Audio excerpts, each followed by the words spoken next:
Dear students, myself Dr. Poonam Misra, working as an associate professor in DAV PG College. Today we will discuss about Vygotsky social cultural theory. Now I am going to share my screen before you.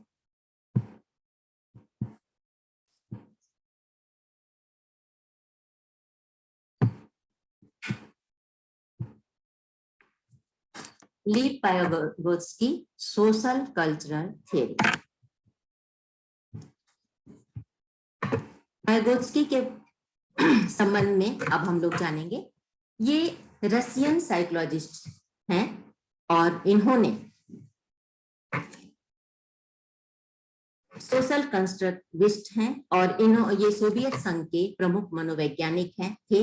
इनका प्रमुख कार्य विकास मनोविज्ञान था। इन्होंने बच्चों में उच्च संज्ञानात्मक कार्यों से संबंधित एक सिद्धांत प्रस्तुत किया जो कि काफी फेमस हुआ। वाइगोत्स्की का ये सामाजिक दृष्टिकोण संज्ञानात्मक विकास का एक प्रोग्रेसिव एनालिसिस प्रस्तुत करता है। वस्तुतः इन्होंने समाज बालक के विकास में समाज के और उसके सांस्कृतिक संबंधों के बीच में संवाद को एक महत्वपूर्ण तत्व माना था। इसके साथ ही साथ ये सोशल कंस्ट्रक्टिविस्ट हैं। कंस्ट्रक्टिविस्ट वो होते हैं जो कि कंस्ट्रक्शन पर ज्यादा जोर देते हैं। कंस्ट्रक्टिविज्म के बारे में आप जानते हैं, जिसमें कि एनसीएफ 2005 में भी उस पर काफी जोर दिया गया है। पियाजे को भी कंस्ट्रक्टिविस्ट कहा जाता है और वाइगोत्स्की को भी, और बहुत और कई सारे साइकोलॉजिस्ट हैं जिनको कि कंस्ट्रक्टिविस्ट कहा जाता है। तो ये सोशल कंस्ट्रक्टिविस्ट हैं। सोशल कंस्ट्रक्टिविस्ट का मतलब हुआ कि इन्होंने समाज को ज्यादा महत्वपूर्ण स्थान दिया है बालक के विकास में। नेक्स्ट है focused on socio cultural aspects. इनका जो फोकस रहा है वो सामाजिक और कल्चरल एस्पेक्ट पर ज्यादा रहा है। सामाजिक सांस्कृतिक पहलू पर ज्यादा इनका ध्यान रहा है। इन्होंने ये माना, पियाजे की तरह ये मानते थे कि बच्चे ज्ञान का निर्माण करते हैं, लेकिन उनके अनुसार संज्ञानात्मक जो विकास होता है, जो कॉग्निटिव डेवलपमेंट होता है, वो अकेले नहीं हो सकता है। मतलब उसका एक एस्पेक्ट ही नहीं है, बल्कि वो क्या मानते हैं कि लैंग्वेज डेवलपमेंट, सोशल डेवलपमेंट और फिजिकल डेवलपमेंट के साथ साथ जो सामाजिक और सांस्कृतिक संदर्भ में ही बालक का विकास होता है। इसके लिए इन्होंने सामाजिक और सांस्कृतिक पहलुओं पर ज्यादा बल दिया है। इन्होंने वाइगोत्स्की ने 1924 से 34 में इंस्टीट्यूट ऑफ साइकोलॉजी मॉस्को में इन्होंने स्टडी की और वहां पर उन्होंने कॉग्निटिव डेवलपमेंट पर ज्यादा कार्य किया है। इनका जो कार्य रहा है वो लैंग्वेज और थॉट के ऊपर भी ज्यादा रहा है। अब हम लोग देखेंगे कि वाइगोत्स्की की जो थियरी है उसमें उन्होंने क्या कहा है। तो Vygotsky social cultural theory views human development as a socially mediated process in which children acquire their cultural values, beliefs and problem solving strategies through collaborative dialogue with more knowledgeable members of society। Vygotsky ने जो इनका सामाजिक सांस्कृतिक सिद्धांत था उसमें उन्होंने कहा कि मानव विकास में जो सामाजिक संबंधों का एक ढांचा है, एक प्रक्रिया है, जिसमें बच्चे जो चिल्ड्रन हैं वो सांस्कृतिक मूल्यों को, विश्वासों को और समस्या समाधान की जो स्ट्रेटेजीज हैं उनको कोलैबोरेटिव डायलॉग के द्वारा प्राप्त करते हैं, और जिसमें कि more knowledgeable member of society, मतलब जो अधिक ज्ञानवान व्यक्ति हैं समाज के, उनके द्वारा उनको उससे सहायता मिलती है। नेक्स्ट उन्होंने कहा कि Vygotsky theory stress the fundamental role of social interaction in the development of cognition. Vygotsky की जो थ्योरी है उसमें उन्होंने कहा कि सामाजिक अंतः प्रक्रिया का संज्ञान के विकास में महत्वपूर्ण स्थान होता है। As he believe strongly that community plays a central role in the process of making meaning। इनका ये कहना था कि बच्चे का जो विकास होता है उसमें सामाजिक अंतः प्रक्रिया का अपना एक महत्वपूर्ण रोल होता है, एक सेंट्रल रोल होता है, जिसमें वो अर्थपूर्ण उसका विकास होता है, जिसमें कि मीनिंगफुल डेवलपमेंट उसका होता है। नेक्स्ट उन्होंने कहा कि जो वाइगोत्स्की की थियरी है इस Vygotsky theory is comprised of concepts such as culture-specific tools, private speech, and zone of proximal development. जो Vygotsky की थियरी है वो इन तीन उस पे ज्यादा कंप्राइज्ड है, जैसे कल्चरल स्पेसिफिक टूल्स, जो सांस्कृतिक जो टूल्स हैं, प्राइवेट स्पीच और जोन ऑफ प्रॉक्सिमल डेवलपमेंट, समीपस्थ विकास का क्षेत्र। इन तीनों बिंदुओं पर ज्यादा केंद्रित है, जिसके बारे में हम लोग अभी डिस्कस करेंगे। उसके बाद नेक्स्ट आपका आता है major aspects of the theory. Vygotsky की अगर हम बात करें तो उनके थियरी में ये कई चीजें जो है वो ये तीन मेजर एस्पेक्ट्स हैं। पहला है सोशल इंटरेक्शन, सेकंड है लैंग्वेज और थर्ड है कल्चर। आप देख रहे हैं कि तीनों जो है आपस में इंटर रिलेटेड है। जहां तक हम सोशल इंटरेक्शन की बात करते हैं, जैसा कि वाइगोत्स्की का मानना है कि बालक का विकास सामाजिक अंतः प्रक्रिया के द्वारा, सोशल इंटरेक्शन के द्वारा ज्यादा होता है। अगर बच्चा जो है वो सामाजिक इंटरेक्शन उसे नहीं मिलता है, सामाजिक अंतः प्रक्रिया नहीं मिलती है, तो उसका डेवलपमेंट ना तो उसमें सही तरीके से भाषा का विकास हो पाएगा और न ही सही तरीके से वो अपने आप को अभिव्यक्त कर पाएगा। इसलिए सामाजिक अंतः प्रक्रिया अन्योन्य क्रिया है, निरंतर चलने वाली प्रक्रिया है, जिसमें कि बच्चे का विकास होता है। जब हम लोग कल्चर की बात करते हैं, जैसा कि संस्कृति आप जानते हैं, कल्चर को हिंदी में हम कहते हैं, तो संस्कृति क्या है? हमारी वे ऑफ लिविंग है। हम कैसे रहते हैं, हम कैसे उठते हैं, कैसे बैठते हैं, कैसे व्यवहार करते हैं, कैसे दूसरों के समक्ष अपने को पेश करते हैं। तो बहुत सारी चीजें, मतलब कल्चर जो है वो केवल एक शब्द नहीं है, बल्कि उसमें बहुत कुछ समाहित है। समाज और सभ्यता का अंश जो है वो हमारे कल्चर में होता है। जैसे भारत में विकसित होने वाला अगर मतलब कोई बच्चा है तो उसका अलग तरह से उसमें सोशल इंटरेक्शन होगा, और उसके अलावा उसका जो लैंग्वेज डेवलपमेंट है वो अलग होगा। भारत का ही कोई चाइल्ड, अगर कोई उसकी फैमिली जो है वो विदेशों में जाकर बस जाती है और वहां पर रहने वाले बच्चे का सोशल इंटरेक्शन डिफरेंट होगा, कल्चर डिफरेंट होगा, तो उसका लैंग्वेज भी डिफरेंट हो जाएगा। लेकिन लैंग्वेज जो है वो एक माध्यम है, एक टूल है, जिसके द्वारा हम लोग जो है बच्चे मतलब समाज में अंतः प्रक्रिया करते हैं। इसलिए वाइगोत्स्की ने लैंग्वेज को इन्होंने समाज द्वारा दिया गया बालक के विकास में मतलब प्रमुख सांकेतिक उपकरण माना, एक इम्पोर्टेंट टूल माना इन्होंने लैंग्वेज को, ये इन्होंने कहा है। नेक्स्ट हम लोग देखेंगे इनके सम इम्पोर्टेंट टर्म्स जो कि वाइगोत्स्की की सोशल कल्चरल थ्योरी में ज्यादा प्रयुक्त किए जाते हैं, इम्पोर्टेंट है।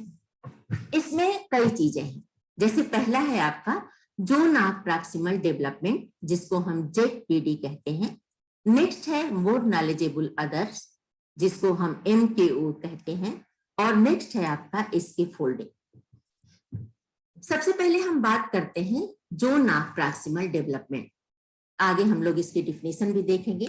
इसमें जो है इन्होंने कहा कि जोन ऑफ प्रॉक्सिमल डेवलपमेंट क्या होता है कि संभावित विकास का क्षेत्र हम इसको कह सकते हैं, समीपस्थ विकास का क्षेत्र या संभावित विकास का क्षेत्र हम कह सकते हैं। ये मतलब संज्ञानात्मक विकास जो होता है वो इंटरपर्सनल सोशल कॉन्टेक्स्ट में होता है बच्चे का, और इसमें बच्चे को मतलब लेवल ऑफ एक्चुअल डेवलपमेंट उसका क्या है और लेवल ऑफ पोटेंशियल डेवलपमेंट उसका क्या है, उन दोनों के बीच में इसके फोल्डिंग जो है वो होती है। ठीक है, तो ये समीपस्थ विकास का क्षेत्र है आपका जोन ऑफ प्रॉक्सिमल डेवलपमेंट, जिसको हम ZPD कहते हैं। और मोर नॉलेजेबल पर्सन, जिसमें जैसे मान लीजिए कि बच्चे के अंदर जो क्षमता है उसके द्वारा वो अपने कार्यों को सीमित अवस्था में ही कर सकता है, बहुत ज्यादा आगे नहीं बढ़ सकता है। लेकिन उसके लिए हमने क्या किया कि उसको इसके फोल्डिंग मिली, मतलब इसके फोल्डिंग का मतलब होता है कि उसको एक टेम्पोररी जो है वो हेल्प मिल गई।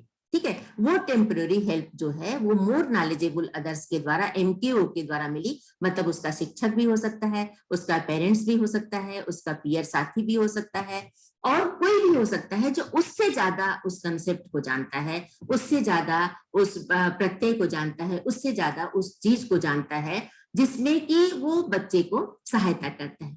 तो इसके फोल्डिंग की सहायता से और मोर नॉलेजेबल अदर की सहायता से बच्चा जो है वो लेवल ऑफ पोटेंशियल डेवलपमेंट जो है उसका थोड़ा बढ़ जाता है। इसको हम कहते हैं जोना प्रॉक्सिमल डेवलपमेंट। अभी हम आगे और इसके बारे में देखेंगे। जैसे आप जोना प्रॉक्सिमल डेवलपमेंट को जो है आप इस फिगर से समझ सकते हैं। देखिए इसमें 3 सर्कल है।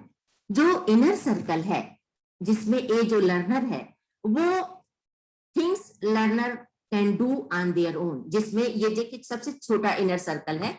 इस छोटे सर्कल में वो चीजें आती हैं जिसको कि लर्नर या अधिगमकर्ता वो अपने से ही कर सकता है। आप देख रहे हैं कि ये सर्कल सबसे छोटा है।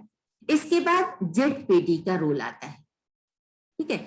और ZPD के रोल से इसमें जो लर्नर है, things learner can do with support, मतलब इसमें इसके फोल्डिंग और मोर नॉलेजेबल पर्सन की सहायता से उसने जो है वो चीजों को, मतलब जो भी वो सीख रहा है उस कंसेप्ट का यहां से यहां तक विस्तार हुआ है, ठीक है। तो इस तरह से वो जो अधिगम करता है वो चीजों को और बेहतर तरीके से कर सकता है। कब? जब उसको मोर नॉलेजेबल पर्सन की सहायता मिलती है, इसकी फोल्डिंग मिलती है, उसको सपोर्ट मिल जाता है, टेम्पोररी जो सपोर्ट मिल जाता है। और वो सपोर्ट परमानेंट नहीं होता है, वो सपोर्ट तब तक होता है जब तक कि जो अधिगम करता है वो स्वयं उस प्रॉब्लम को अपने तरीके से सॉल्व न कर पाए। तो आपने देखा कि ZPD zone of proximal development की बात जो वाइगोत्स्की ने की है उसमें इसकी फोल्डिंग की सहायता से, और जो बी आप सर्कल देख रहे हैं, इस बी सर्कल में आप देख रहे हैं कि things learner can't do even with support, मतलब ये जो दायरा है, मतलब बच्चे का जो पोटेंशियल है, जो उसके अंदर क्षमता है, वो उस क्षमता में चाहे वो ZPD की भी मिल जाए उसको, मतलब उसको मोर नॉलेजेबल पर्सन की सहायता भी मिल जाए, या उसको इसके फोल्डिंग के द्वारा कितना भी उसको विस्तार दे दिया जाए, लेकिन वो बी वाले सर्कल पर नहीं पहुंच सकता, ठीक है। आगे हम लोग इस पर और डिस्कस करेंगे। जैसे लोअर लिमिट और अपर लिमिट की हम बात करेंगे। Level of problem, lower limit में आप देखोगे कि level of problem solving reached on different task by the child working alone, मतलब यहाँ लोअर लिमिट में क्या है कि प्रॉब्लम सॉल्विंग जो क्षमता है लर्नर की, अधिगमकर्ता की, उसमें वो बच्चा जो है अकेले, मतलब लोअर लिमिट तक नीचे ही रहता है, मतलब उसको जो ज्ञान उसकी प्राप्ति है वो उतनी अधिक नहीं बढ़ पाती क्योंकि अकेले वो इससे ज्यादा नहीं कर पाता है। और अपर लिमिट में क्या है कि level of additional responsibility the child can accept with assistance of an able instructor, able instructor के सहायता से बच्चा जो है वो एडिशनल जो है वो सपोर्ट उसको मिल जाती है और वो अपर लिमिट तक पहुंच जाता है। अब हम लोग देखेंगे जोन ऑफ प्रॉक्सिमल डेवलपमेंट की क्या डेफिनेशन है और कैसे वाइगोत्स्की ने इसे कैरेक्टराइज किया है। तो zone of proximal development ZPD is a term Vygotsky used to characterize an individual's mental development. किसी भी इंडिविजुअल के मानसिक विकास के लिए, मानसिक मेंटल डेवलपमेंट के लिए वाइगोत्स्की ने ZPD टर्म को कैरेक्टराइज किया है। He originally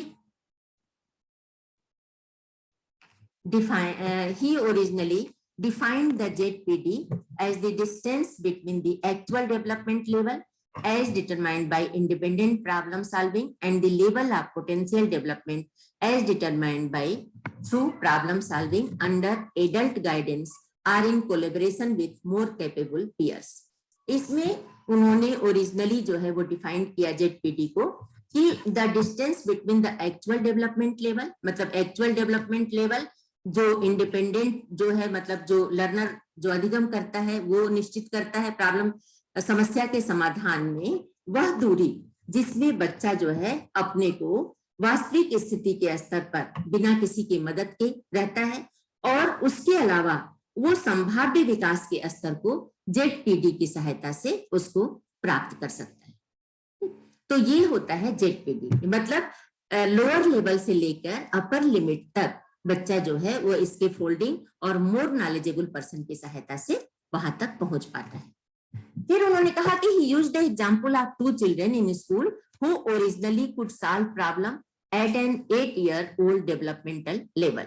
यहाँ पर इन्होंने दो बच्चों का उदाहरण दिया है, जिसमें इन्होंने कहा है कि 8 वर्ष के बच्चों के लिए इन्होंने जो मतलब डेवलपमेंट के प्रोसेस में 8 वर्ष के 2 बच्चों को लिया इन्होंने, और उसमें उन्होंने मतलब दोनों बच्चों को उन्होंने असिस्टेंट दिया, और उसमें after each child received assistance from an adult, and one was able to perform at a 9-year-old level and one was able to perform at a 12-year-old level।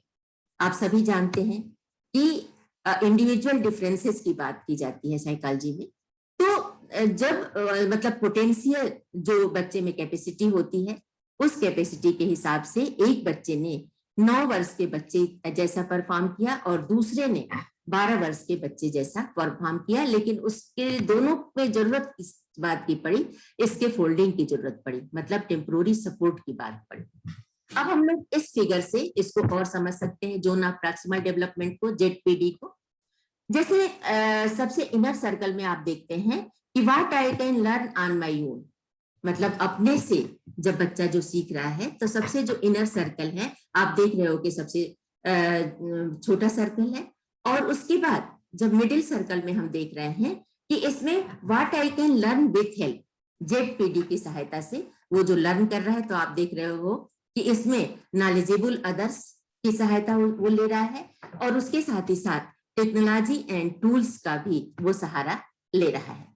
लेकिन ज्यादातर जब यहाँ बात की जाती है जेडपीडी में, तो नॉलेजेबल अदर्स जो है वो पर्सन की ही बात ज्यादा की जाती है। वैसे टेक्नोलॉजी और टूल्स की सहायता से भी हमें थोड़ी सी मतलब जानकारी भी मिलती है, अपने को अभिव्यक्त करने का ज्यादा अवसर भी मिल जाता है। लेकिन यहाँ पर जो लर्नर की सहायता करने में मोर नॉलेजेबल वो पेरेंट्स हो सकते हैं, वो टीचर्स हो सकते हैं, वो पीयर्स हो सकते हैं, कोई भी एडल्ट पर्सन जो उससे ज्यादा उस कंसेप्ट को जानता हो। उसके अलावा जो थर्ड आप देख रहे हैं सर्कल, जिसमें बियॉन्ड माई रीच, मतलब उस सर्कल तक वो नहीं पहुंच सकता है, क्योंकि वहां तक उसकी क्षमता जो है नहीं पहुंचने देगी, चाहे वो जेडपीडी की सहायता लें, चाहे इसके फोल्डिंग की हम सहायता लें। मतलब जेडपीडी में जो ये तीनों चीजें हैं, इसके फोल्डिंग, जेडपीडी और नॉलेजेबल अदर्स, इसके बावजूद भी बियॉन्ड माई रीच है, वहां उस लेवल तक बच्चा जो है वो नहीं पहुंच सकता। अब हम लोग आगे देखेंगे कि मोर नॉलेजेबल अदर्स किसको कहते हैं, MKO। The more knowledgeable other is somewhat self explanatory. ये जो सेल्फ एक्सप्लेनेटरी है क्या, MKO, मोर नॉलेजेबल अदर, वो व्यक्ति जो हमसे ज्यादा जानकार हो, ठीक है। और it refers to someone who has a better understanding or a higher ability level than the learner, जिसको कि लर्नर से ज्यादा जो है वो हायर एबिलिटी हो, जो ज्यादा जानता हो, उसकी बेटर अंडरस्टैंडिंग हो, with respect to a particular task, process और कंसेप्ट, जो पर्टिकुलर टास्क से ज्यादा हो, प्रोसेसेस में मतलब वो ज्यादा जानता हो, और कंसेप्ट के बारे में वो ज्यादा जानता हो। Although the implication is that the MKO is a teacher or an older adult, मतलब MKO जो मोर नॉलेजेबल पर्सन टीचर हो सकता है, एडल्ट कोई हो सकता है जो आपसे बड़ा हो, जो अधिगमकर्ता से बड़ा हो, और मेनी टाइम ऐसा भी होता है कि a child's peers or an adult children may be an individual with more knowledgeable or experiences, मतलब बच्चों के साथ। और इसमें आपने देखा है कि कई बार हॉस्टल वगैरह में या कई बार आप अपने साथियों के साथ कुछ बच्चे जो है वो कंसेप्ट जल्दी समझ जाते हैं और वो दूसरों को समझाने लगते हैं, मोर नॉलेजेबल अदर होते हैं, और वो कंसेप्ट को क्लियर करने में हमारी सहायता करते हैं। अब आप इसमें ये जो चित्र देख रहे हैं, इसमें जो पिक्चर आप देख रहे हैं, उसमें जो टीचर है मोर नॉलेजेबल है, वो बच्चों को बता रही है, लेकिन ये जरूरी नहीं कि ये टीचर ही हो, वो कोई भी मोर नॉलेजेबल अदर पर्सन हो सकता है, जो उस with respect to a particular task, process और कंसेप्ट, उस कंसेप्ट में और उस प्रोसेस में जो ज्यादा समझ रहा। अब हम लोग बात करेंगे लैंग्वेज एंड थॉट, भाषा और विचार। भाषा और चिंतन को वाइगोत्स्की ने ज्यादा महत्वपूर्ण माना है। Vygotsky believe that language develops from social interactions, for communication purposes. Vygotsky ने ये माना, उनका विश्वास था कि लैंग्वेज डेवलप्स फ्रॉम, मतलब जो भाषा का विकास होता है वो सामाजिक अंतः प्रक्रिया के माध्यम से होता है। और इन्होंने ये भी कहा कि भाषा जो है वो समाज द्वारा दिया गया प्रमुख सांकेतिक उपकरण है, और इसके द्वारा मतलब बालक के विकास में भाषा का महत्वपूर्ण रोल होता है, और कम्युनिकेशन पर्पजेज के लिए हम लोग इसको यूज करते हैं। अगर कम्युनिकेशन और भाषा को वो मतलब केवल सामाजिक मतलब संचार का ही साधन नहीं मानते थे, मतलब हम लोग जो कम्युनिकेशन कर रहे हैं वही नहीं मानते थे, बल्कि वो मानते थे कि भाषा जो है वो बालकों के व्यवहार को नियोजित भी करती है और उसको निर्देशित भी करती है, मतलब प्लान भी करती है और उसको गाइड भी करती है, ऐसा मानते हैं। शुरू में मतलब प्रारंभिक अवस्था में भाषा जो है वो भाषा और चिंतन मतलब लैंग्वेज और थॉट जो है वो स्वतंत्र रूप से विकसित होते हैं, लेकिन बाद में ये मर्ज हो जाते हैं और एक एक्सटर्नल ओरिजिनेटर के रूप में इसको हम जानते हैं। Vygotsky viewed language as man's greatest tool, a means for communicating with the outside world. Vygotsky ने कहा कि का ये मानना था, इनका ये विचार था कि लैंग्वेज जो है, भाषा जो है, मनुष्य का सबसे बड़ा टूल है, औजार है। किसके लिए? कम्युनिकेशन के लिए, मतलब बाह्य संसार से कम्युनिकेट करने के लिए, बाह्य संसार से के अंदर अपने आप को व्यक्त करने के लिए भाषा जो है वो सबसे बड़ा ग्रेटेस्ट टूल है, जो कि ईश्वर के द्वारा हमें मिला है। कहा जाता है कि भाषा संसार का नादमय रूप है, ध्वनिमय चरित्र है, ये विश्व की हृदय तंत्री की झंकार है जिसकी स्वर में अभिव्यक्ति होती है। तो इस तरह से भाषा का जो प्रयोग है इन्होंने काफी महत्वपूर्ण माना, बच्चे के विकास में, बच्चे के डेवलपमेंट में इन्होंने ज्यादा माना। अब हम लोग देखते हैं लैंग्वेज एंड थॉट में, भाषा और विचारों में हम देखते हैं कि वाइगोत्स्की ने किस तरह से जो है स्पीचेस की बात की, लैंग्वेजेस की बात की है। Vygotsky differentiates between 3 forms of language. उन्होंने लैंग्वेजेस के, भाषा के 3 फॉर्म बताए। सबसे पहला उन्होंने बताया है सोशल स्पीच। सोशल स्पीच जिसको कि हम सामाजिक वाक्य कहते हैं, which is external communication used to talk to others typical from the age of 2। मतलब सामाजिक वाक्य क्या है कि एक्सटर्नल कम्युनिकेशन के लिए, मतलब दूसरों के साथ वार्तालाप के लिए प्रयुक्त की जाती है, ठीक है। और ज्यादातर 2 वर्ष के पश्चात जो है वो बच्चे जो है उसका कम्युनिकेट करने के लिए, मतलब हमारे पेरेंट्स के साथ कम्युनिकेट करने के लिए भाषा का प्रयोग जो है वो करने लगते हैं। दूसरा होता है private speech. Private speech typical from the age of 3, जिसमें बच्चे जो है वो 3 वर्ष की अवस्था से प्राइवेट स्पीच जो है वो बोलने लगते हैं, और इसमें which is directed to the self and serves an intellectual function. अब इसमें कई बार आप देखते हो अपने से छोटे भाई बहनों को, आपने देखा होगा, या आपके घर में छोटे बच्चे होंगे तो आपने देखा होगा कि जब बच्चे जो है वो अपने से ही बात करने लगते हैं। कैसे?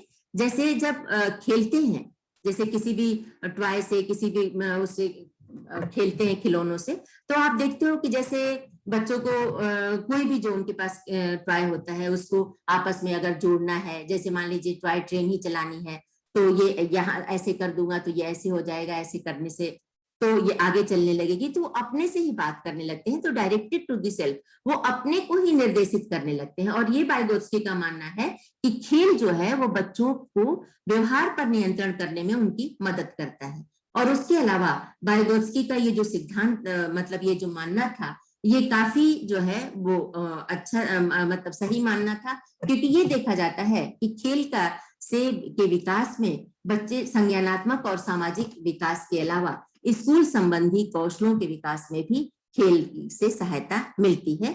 और इससे क्या होता है कि बच्चे जो है खेल के दौरान जो उनका मेंटल लेवल है वो काफी मतलब हायर लेवल पर पहुंच जाता है, ठीक है। तो प्राइवेट स्पीच जब वो जो है स्वयं अपने से मतलब वार्तालाप करने लगते हैं, स्व से बात करने लगते हैं, प्राइवेट स्पीच। दूसरा होता है silent inner speech. Silent inner speech जो typical from the age of 7 वर्ष की अवस्था से ये जो है साइलेंट इनर स्पीच शुरू हो जाती है।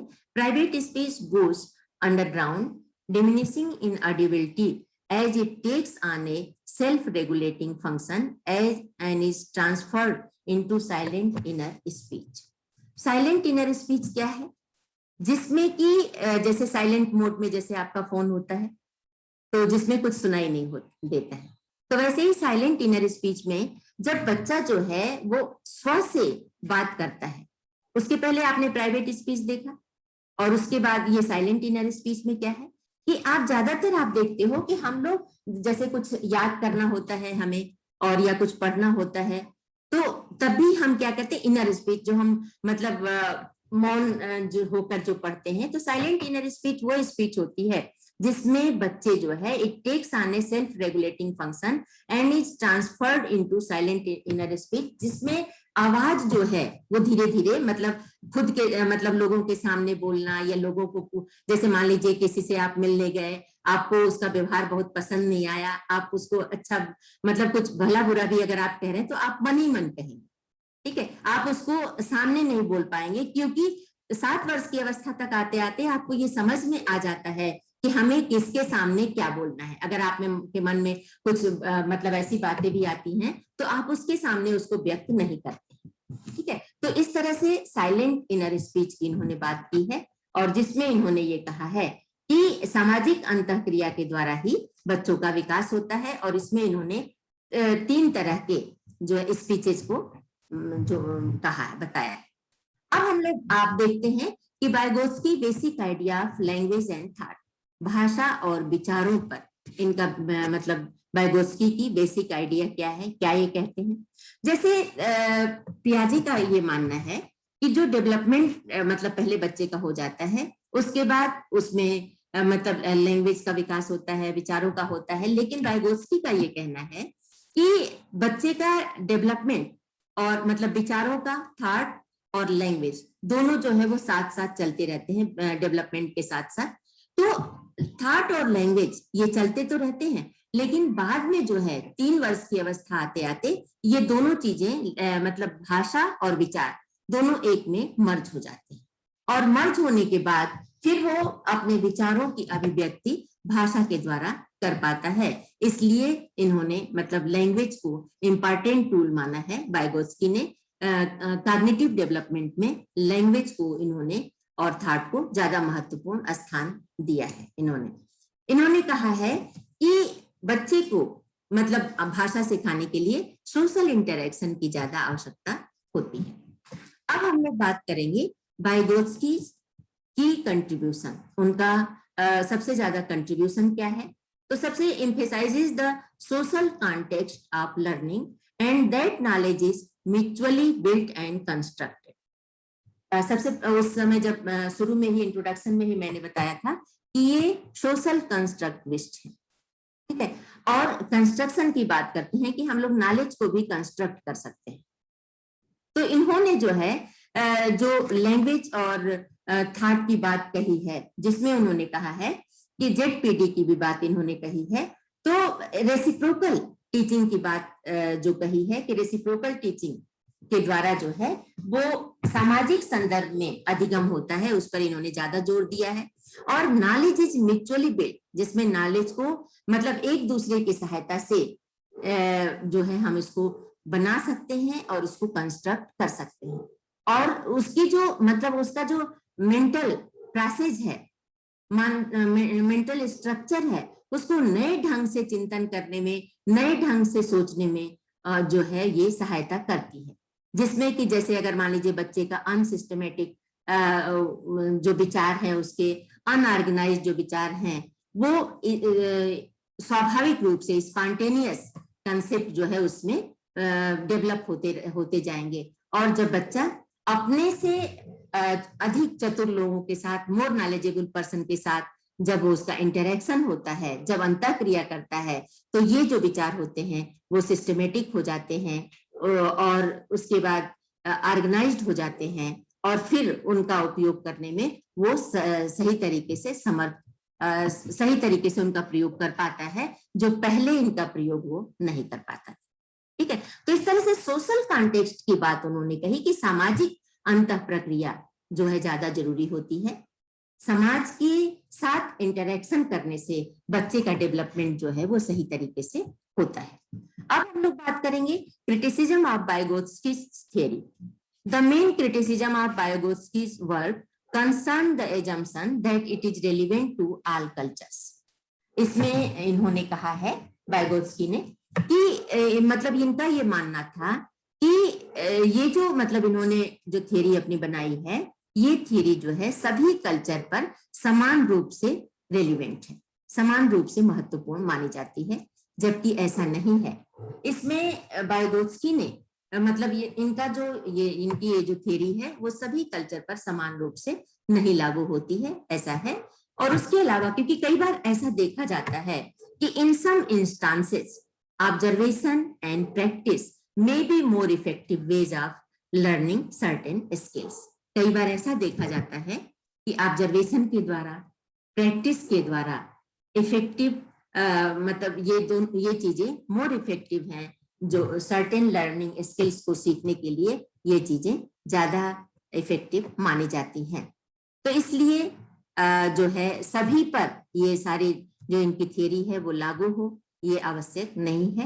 हाँ ठीक है कि इन्होंने जो ZPD की बात की, जिसमें जोन ऑफ प्रॉक्सिमल डेवलपमेंट की बात की, मोर नॉलेजेबल पर्सन की बात इन्होंने की, इसके फोल्डिंग की बात की, तो उसमें क्या होता है कि बच्चे के मेंटल स्ट्रक्चर को नए तरीके से स्ट्रक्चर करने में, नए तरीके से सेट करने में, चिंतन करने में हम सहायता मिल जाती है। क्योंकि चाहे वो पेरेंट्स हो या टीचर हो, बच्चे के कॉग्निटिव डेवलपमेंट में वो थोड़ी सी भी अगर हेल्प कर देते हैं तो बच्चे का कॉग्निटिव डेवलपमेंट जो है वो सही तरीके से हो जाता है। इस बात पर इन्होंने ज्यादा जोर दिया था और ये सही भी है और ज्यादातर जगहों पे हम ऐसा देखते भी हैं। उसके बाद हम लोग बात करेंगे overall teaching recommendations by Vygotsky. अब इन्होंने जो बात की है कि a contemporary educational application of Vygotsky's theory is reciprocal teaching. Reciprocal teaching की इन्होंने बात की है, जहां पर कि पारस्परिक सहयोग के साथ बच्चे में लर्निंग एबिलिटी को डेवलप किया जाता है। In this method teachers and students collaborate in learning and practicing 4 की स्किल्स। मतलब टीचर और स्टूडेंट एक दूसरे को कोलैबोरेट करते हैं और उसके साथ ही साथ जो है वो समराइज करते हैं, उसके बाद क्वेश्चनिंग करते हैं, क्लेरिफाई करते हैं चीजों को और प्रेडिक्ट करते हैं। The teacher's role in the process is reduced over time. इसमें क्या होता है कि टीचर का जो रोल है वो धीरे धीरे रिड्यूस होने लगता है समय के साथ। जब बच्चे को वो क्षमता में आ जाती है, सीखने की क्षमता, तो धीरे धीरे जो है वो टीचर का जो रोल है वो धीरे धीरे रिड्यूस होने लगता है। जैसे मान लीजिए बहुत सारे स्किल्स हम सीखते हैं, उसमें एक साइकिलिंग स्किल्स भी है, उसमें कोई भी प्ले, जैसे आप क्रिकेट सीखते हैं वो भी स्किल है। तो साइकिलिंग सीखने में आप देखते हैं कि बच्चे को जब साइकिलिंग सिखाते हैं पेरेंट्स, तो उस समय पीछे से उसको सपोर्ट देते हैं, लेकिन धीरे धीरे तब जो है पीछे पेरेंट्स जो है वो छोड़ देते हैं साइकिल को, पता ही नहीं चलता और बच्चा खुद ही चलाना सीख जाता है। इसी तरह से चाहे बैट बॉल सिखाने की बात हो या कैरम सिखाने की बात हो, तो बच्चे को थोड़ी सी सहायता अगर मिल जाती है, इसके फोल्डिंग अगर उसको मिल जाती है, तो वो मैक्सिमम लेवल तक पहुंच जाता है। और फिर इसके लिए इन्होंने कहा कि धीरे धीरे टीचर का रोल जो है इस तरह से रेसिप्रोकल टीचिंग में कम होने लगती है। उसके बाद इन्होंने also Vygotsky theory of cognitive development on learners is relevant to instructional concept such as scaffolding and internship. इन्होंने इंस्ट्रक्शनल कॉन्सेप्ट में कहा कि स्कैफोल्डिंग मैंने पहले भी आपको बताया कि टेम्पोररी सपोर्ट है तब तक जब तक कि लर्नर को उस कॉन्सेप्ट के बारे में अधिक ज्ञान ना हो जाए। मतलब वो पढ़ने की कोशिश कर रहा है, जानने की कोशिश कर रहा है, लेकिन अगर उसको थोड़ी सी सहायता मिल जाए, थोड़ा सा सपोर्ट मिल जाए, तो वो जो है मैक्सिमम लेवल, अपर लिमिट तक पहुंच पाता है। दूसरा उन्होंने इंटर्नशिप की बात की। इंटर्नशिप में क्या है कि उन स्किल्स के बारे में उसको ज्यादा मास्टरी दिला देना, मास्टरी करवा देना, जिसको कि उसको वास्तविक जीवन में उसका प्रयोग करना है। इसी तरह से जैसे बीएड में भी इंटर्नशिप के लिए आपको 3-4 महीने के लिए मतलब अब 2 ईयर के कोर्स में भेजा जा रहा है। तो इंटर्नशिप से क्या हो जाता है कि जो हमारे स्किल्स हैं, चाहे अभी जैसे आपको टीचिंग स्किल्स की बात की जाती है, चाहे मेडिकल प्रोफेशन में भी इंटर्नशिप होती है, तो ज्यादातर प्रोफेशन में जो इंटर्नशिप कराई जाती है, in which a teacher or more advanced peer helps to structure or arrange a task so that a novice can work on it successfully. क्यों कराया जाता है? जिससे कि मतलब जो आपसे ज्यादा जो व्यक्ति जानता है वो जो है टास्क को इस तरह से अरेंज करता है जिससे जो लर्नर है, जो अधिगम करता है, वो समय आने पर उन चीजों को सक्सेसफुली कर सके। फिर नेक्स्ट है Vygotsky theories also feed into current interest in collaborative learning. Collaborative learning में भी इनका रहा है सहयोगात्मक अधिगम में, और इन्होंने कहा है कि suggesting that group members should have different levels of ability, so more advanced peers can help less advanced members operate within their ZPD। इन्होंने सहयोगात्मक अधिगम की भी बात की, और वाइगोत्स्की ने ये सजेस्ट किया कि ग्रुप के मेंबर में ही डिफरेंट एबिलिटी के लोग रहते हैं, और वो क्या है कि सो मोर एडवांस्ड पेयर्स, जो ज्यादा एडवांस्ड पेयर्स हैं, चाहे स्किल्स के क्षेत्र में, चाहे मेंटल लेवल के उसमें, चाहे कंसेप्ट क्लियर होने के फील्ड में बात करें, तो वो क्या करते हैं कि लेस एडवांस मेंबर्स को उनकी सहायता करते हैं, जिसमें कि वो उसको ऑपरेट करते हैं किसकी सहायता से? विद इन देयर जेडपीडी की सहायता से, जोन ऑफ प्रॉक्सिमल डेवलपमेंट। मतलब आपने देखा कि मैंने 3 सर्कल में बताया था कि जो सबसे आउटर सर्कल था उसमें वो किसी भी सहायता से वहां तक नहीं पहुंच सकते, बियॉन्ड माई रीच। उन्होंने कहा कि उसकी वहां तक वो नहीं पहुंच सकते, लेकिन सेकेंड सर्कल तक with the help of scaffolding and more knowledgeable person, ZPD के द्वारा वो उस लेवल तक पहुंच पाते हैं। तो इस तरह से इन्होंने टीचिंग में भी बात की, कोलैबोरेटिव टीचिंग की, कोऑपरेटिव टीचिंग की, रेसिप्रोकल टीचिंग की, पीयर टीचिंग की और असिस्टिव टीचिंग की। इन 5 टीचिंग में इन्होंने बात की कि जिसके द्वारा जो है वो बच्चों को ज्यादा सिखाया जा सकता है, उनके संज्ञानात्मक विकास में, उनके कॉग्निटिव डेवलपमेंट में ज्यादा हेल्प मिलती है, और उसके साथ ही साथ उन्होंने लैंग्वेज और थॉट को इम्पोर्टेंट रोल दिया है। इस तरह से आपने देखा कि वाइगोत्स्की का सोशल कल्चरल थ्योरी जो है वो बच्चों के कॉग्निटिव डेवलपमेंट में अपनी महत्वपूर्ण भूमिका निभा रहा है, और उसके साथ ही साथ इन्होंने लैंग्वेज और थॉट को भी इम्पोर्टेंट रोल दिया है। जेडपीडी और जेडपीडी में मोर नॉलेजेबल पर्सन या मोर नॉलेजेबल अदर्स, और उसके साथ ही साथ इसके फोल्डिंग की भी इन्होंने बात की है, और इन्होंने बालक के विकास में जो है वो समाज और संस्कृति को ज्यादा महत्वपूर्ण स्थान दिया है, कि मतलब सोशल इंटरेक्शन और जो कल्चरल वैल्यूज हैं उनको ज्यादा इन्होंने महत्व दिया है। समाज और संस्कृति के संदर्भ में इन्होंने ये माना कि हमारा जो कॉग्निशन है, जो हमारा मेंटल स्किल्स है, उसको जो है वो आगे बढ़ाया जा सकता है, डेवलपमेंट किया जा सकता है, क्योंकि सामाजिक जो अंतः प्रक्रिया है वो अनन्योनाश्रित है, एक दूसरे पर निर्भर है। समाज और मतलब सोसाइटी और कल्चर दोनों एक दूसरे पर निर्भर है, इसलिए जो है वो बच्चे का विकास सामाजिक संदर्भों में, सामाजिक सोशल इंटरेक्शन से ज्यादा होता है। Thank you.